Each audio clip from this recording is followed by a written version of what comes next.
On peut dire que le G7 est une rencontre mondiale de solidarité, d'échange de savoir-faire et de connaissances entre les pays du Sud et sur le plan mondial aussi d'autres pays européens qui ont pu participer pour voir que le G7 offre vraiment des opportunités d'échange de savoir-faire et de bonnes pratiques en matière de développement économique, développement solidaire, mais aussi d'économie de proximité. Et nous pensons que ça peut déboucher sur vraiment des solutions endogènes pour accompagner les dynamiques de développement de promotion féminine.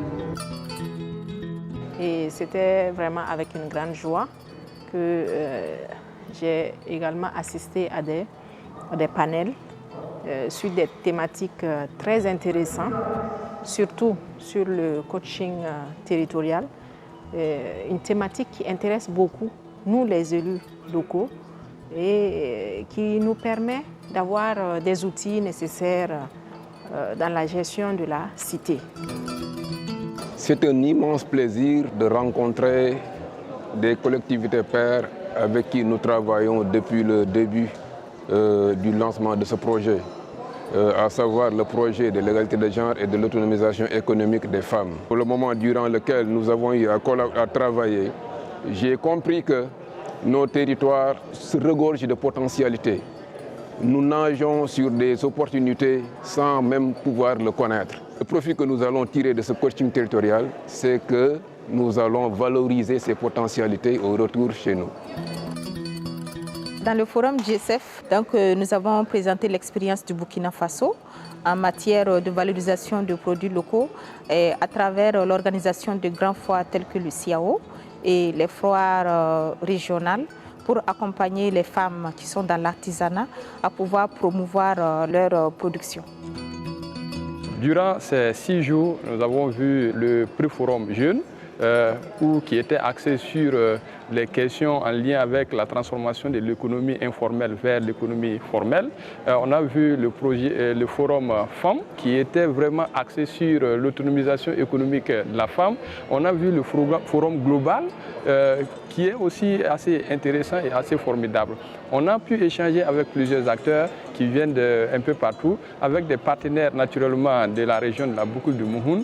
Et je vois aussi qu'on a échangé avec des partenaires, notamment du Maroc, du Kaolack, de la boucle du Mouhoun, et d'autres qui sont venus naturellement du Gabon, de la Côte d'Ivoire, du Cameroun, un peu partout dans le monde. Ce qui est vraiment assez intéressant, c'est vraiment de brasser et de pouvoir effectivement marquer les actions de l'économie sociale et solidaire.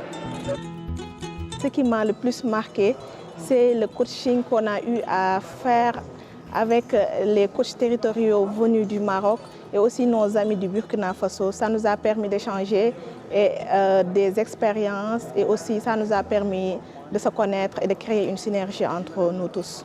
J'ai eu à connaître beaucoup de gens venus d'autres pays et aussi ça m'a permis de savoir réellement qu'est-ce que ça signifie l'économie sociale et solidaire.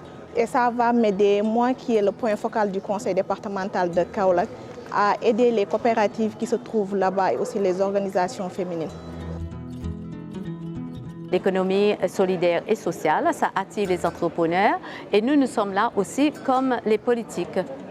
Et notre but principal, c'était de créer cette pont, d'expliquer pourquoi on doit avoir cette pont où les entrepreneurs parlent aux politiciens et pourquoi les politiciens eux aussi, parce que les politiciens ont besoin des entrepreneurs et les entrepreneurs ont besoin des politiciens. Et moi j'ai beaucoup d'espoir que ce qu'on a fait depuis l'ouverture, depuis le pré-forum, ça va aboutir aux 2 groupes et on en a besoin de ça pour la réussite du continent.